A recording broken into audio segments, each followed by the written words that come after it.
take me away from home, away from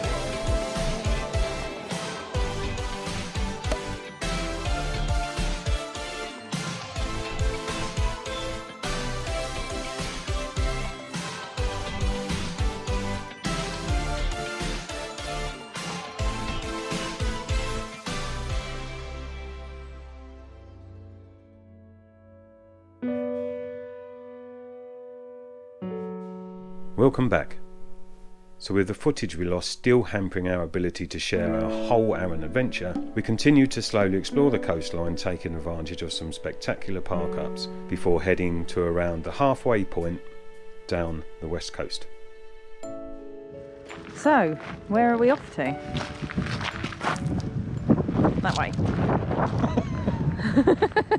That's where we're off to. Yeah, so there's an ancient stone circle 180 metres up the road here, so I'll just watch Claire so she don't fall through the cattle grid. Just gone very wobbly. There we go, we're safe. Yeah, so we've just parked up on the side there. There's a little white cottage and we've just parked up on the side there, and then we're going to take a little walk. It's only a few hundred metres up the road here.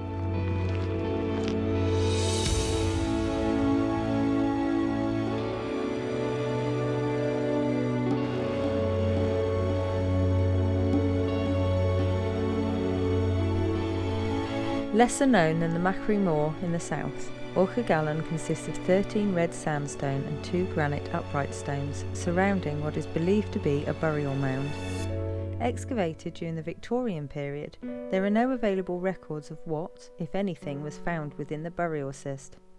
The circle is believed to date back to the Bronze Age, some 3,000 to 4,000 years ago, and if this is accurate, the burial cist would probably have contained a body in a crouching position, accompanied by pottery vessels and flint tools.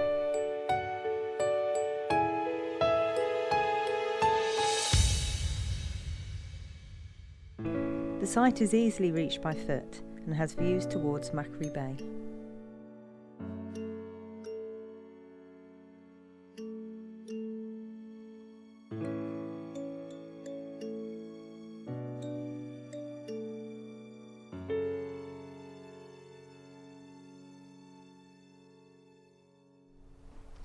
Going to King's Caves, which I don't really know much about, to be honest. It's been used for lots of rituals and things over the years, and apparently there's lots of carvings and drawings and things on the wall. So that's where Robert the Bruce evidently went in hiding. So I'm sure we've been to a cave. We've been somewhere else where Robert the Bruce went hiding in a cave. I think he hid in a lot of caves. I think he did, yeah.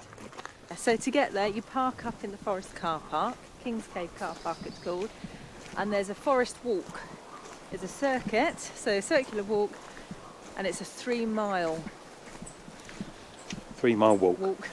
I say walk But we're again. going to add to it maybe at the end, we'll see. But yeah, let's go and find out what it's all about. But remember to bring some water, guys. We did, and some chocolate. Not any old chocolate.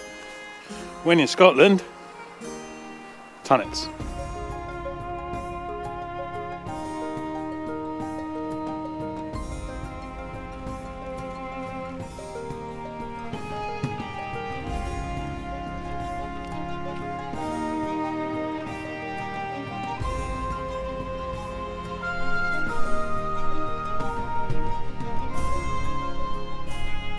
So far this is a lovely walk through the forest.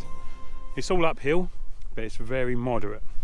It's an easy walk, so yeah, enjoy it. Slow down and enjoy it. You know, when we talk about photography and it's all about the light, look over this little collection of trees here.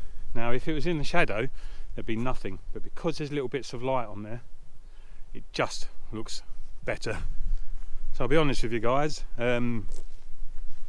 if you're not into photography or outdoor activities or walking as such, Arran is a very, very small island. So, you know, I think it's got an outer perimeter of around 60 miles, something like that, 57, 60 miles. So you're going to get around that pretty quick. It's still got some terrific wild camping locations, which is really cool. But it's not your Isle of Skye. it's not as big. If you like it hiking and exploring and cycling, then that's a completely different story. There's loads to see and do. And that's why they call it Scotland in miniature. We're out of the forest making our way down. I don't know about you folks, but going down should be easier, but it seems harder nowadays. But anyway, yeah, what a glorious day as well.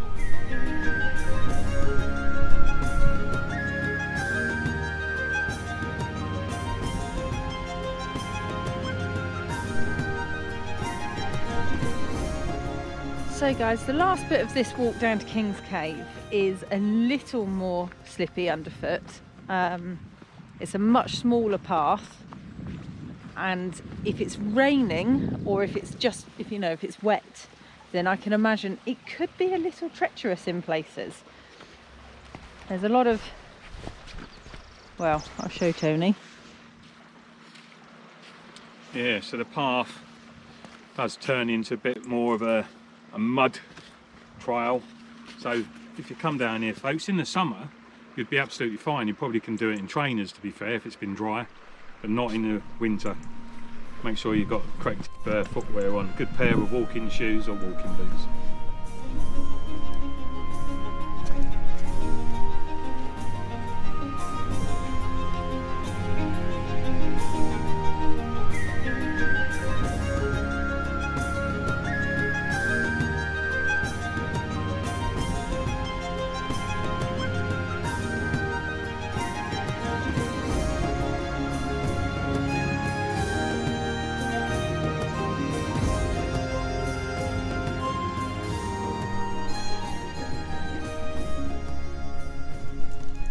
So here you go, folks, King's Caves.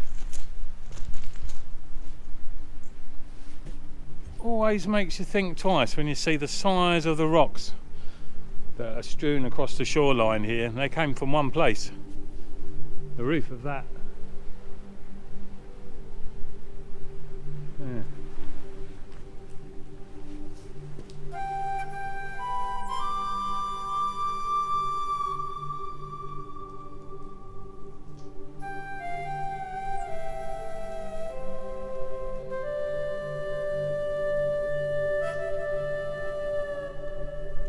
The trail to King's Cave, formerly Fingal's Cave, is 3 miles of uneven ground and several long steep slopes.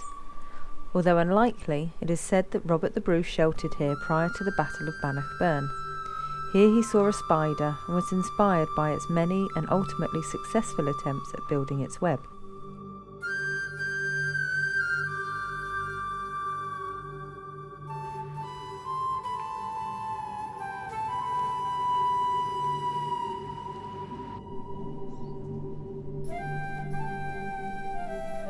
More interesting and importantly accurate are the carvings within the cave.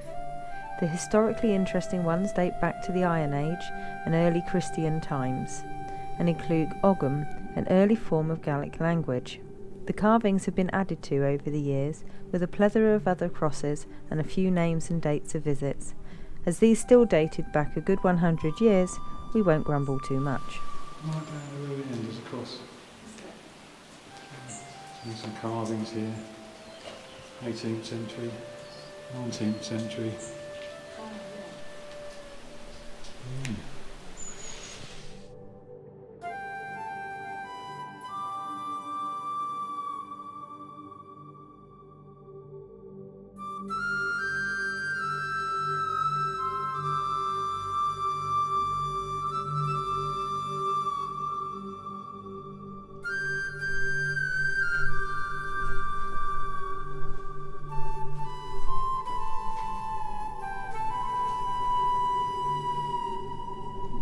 So all these inscriptions are incredible, all carved into the rock. Some of them are really old, I suppose, and that's why they've made this a protective site. Yeah. Enjoyed that. So, like I say, a relatively easy walk down. So it's taken us about 40 minutes walking. That's not too bad. Yeah. Magnificent. So it's amazing. You just think that whether Robert de Bruce did take shelter here or not, just the amount of people that have come and visited this place, quite extraordinary. It's still a beautiful thing to come and see. And it's a lot more impressive than I thought it would be. It's a hell of a size, it's like a cathedral. That's what it's like. Beautiful.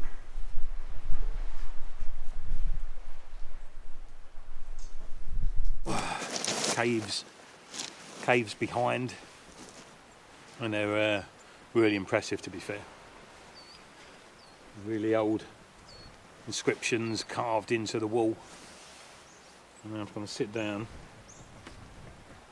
Look what we remembered to bring. And have a drink before we head back.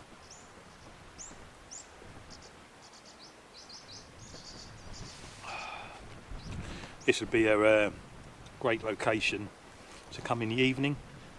There's a great big piece of rock up there, but during the evening as the sun goes and sets over that way, not only would you have all the caves lit up, you'd also light up that sheer rock face over in the distance there, which is called the Fortress.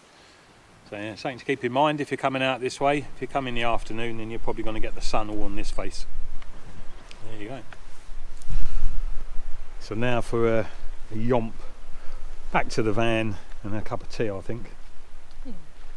Yeah, what a beautiful spot. Another one of them spots where you could just sit down for hours, couldn't you? Yep, just watch the world go by.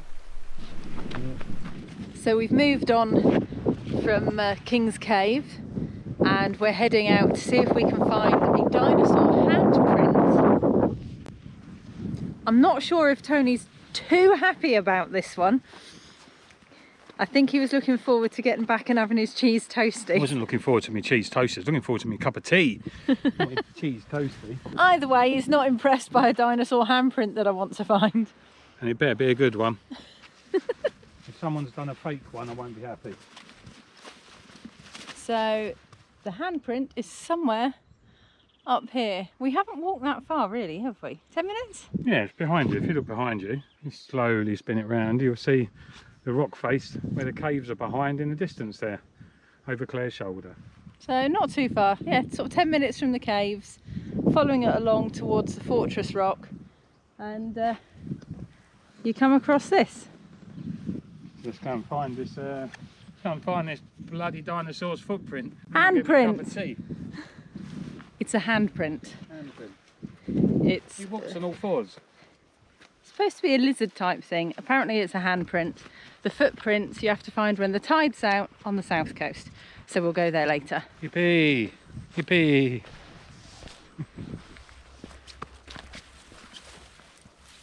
Ooh, it's a bit boggy getting to it.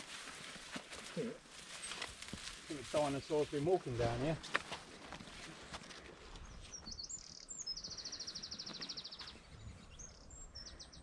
Welcome to the land that time forgot.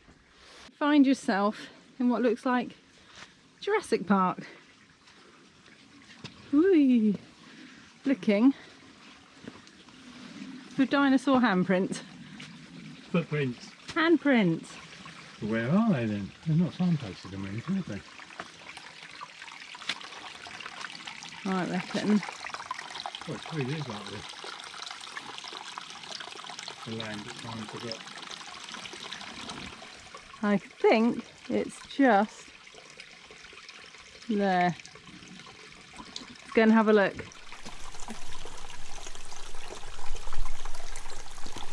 You found it? Yeah. Wow, you found it. Alright, let's go and see how impressive this thing is. So, right, out of the way. It's a pretty impressive little cove this though, to be fair. It is. Here you go. To show you the scale of this impressive dinosaur footprint, guys, I'm going to put my handprint. I don't know, it can be a hand when it walks on all fours. Because it's its front.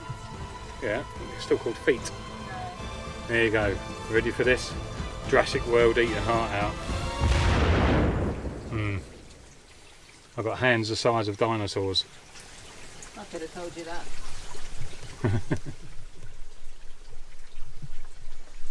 Worth a little walk down the coast. Yeah, definitely. I like this little area here. I love this little area. Like a little oasis. A little dinosaur oasis.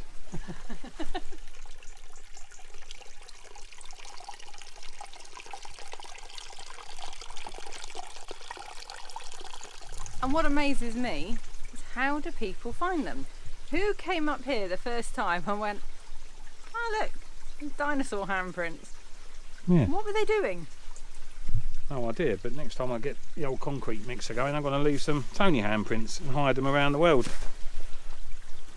And see if that attracts people to walk 5 miles to see. We'll see. I like them. No, they're cool. But this area is really cool. This is. I really like I could it. imagine a dinosaur coming out and eating Claire now. That's a really bad impression of a dinosaur. I don't think dinosaurs have been that scary, guys. You. Yeah.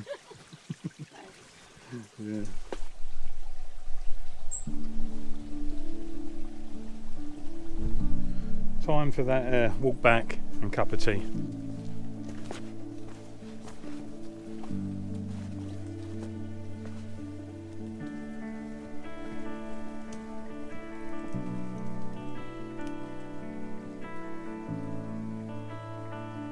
So all in all, the walk's not too bad. It's about 40 minutes down to the caves and then another 10 minutes to the handprints. The only thing is, like I said earlier, it can be quite boggy in places and the path's quite narrow and undulating underfoot. So yeah, good sturdy pair of shoes and a drink of water or a chocolate bar. But yeah, lovely walk. So the slog uphill begins, and then we get to the forest, halfway through the forest, and obviously it will start dropping back down into the car park. But we're both dressed obviously for winter here. It's really hard to regulate when you've got a small bag on you to be able to put your coat and everything, but yeah, a beautiful day. A beautiful Scottish day. Quite a steep ascent that, wasn't it? Yeah. I can remember years ago when at school I was watching I think it's like a dad's football match or something. Obviously being younger, I was kicking the ball. I was thinking to myself, why aren't them dads kicking the ball properly? Why they look robotic when they're kicking the ball?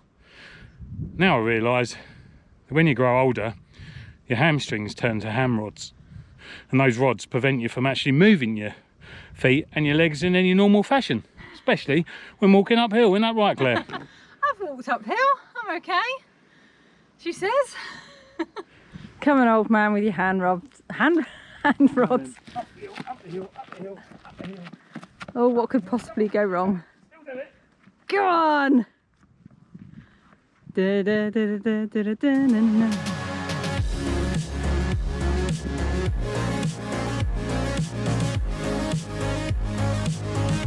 You've made it. Woo!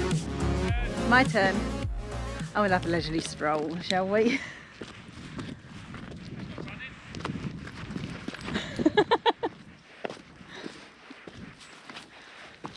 I'm not running uphill, it's dangerous. Look at this path.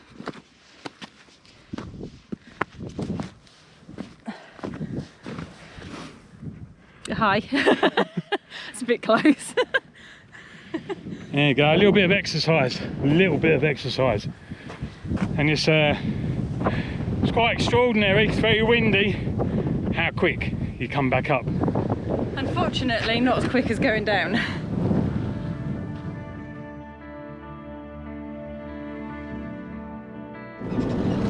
So we've made it back to Freddie and we've decided we won't stop in the car park. We're going to go and find a nice little spot for some tea and some lunch. What do you think to that? I think it's a good idea. Oh, good. Very formal. Yeah, I think it's a very good idea. Let's get a spot of lunch somewhere, preferably along the beach. Beachfront possibly, that would be nice. Can't be too difficult on an island. We'll see.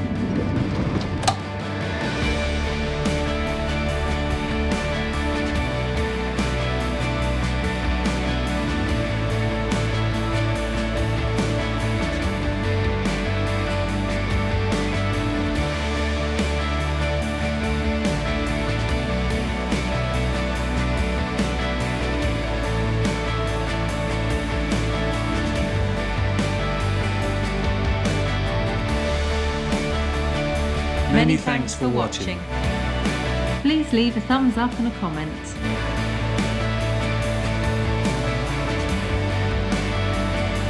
And if you haven't already done so, hit that subscribe button. So if you'd like to support us, please click the Buy Me a Coffee link in our video description or in our social media bios. And we'll see you on the road Soon.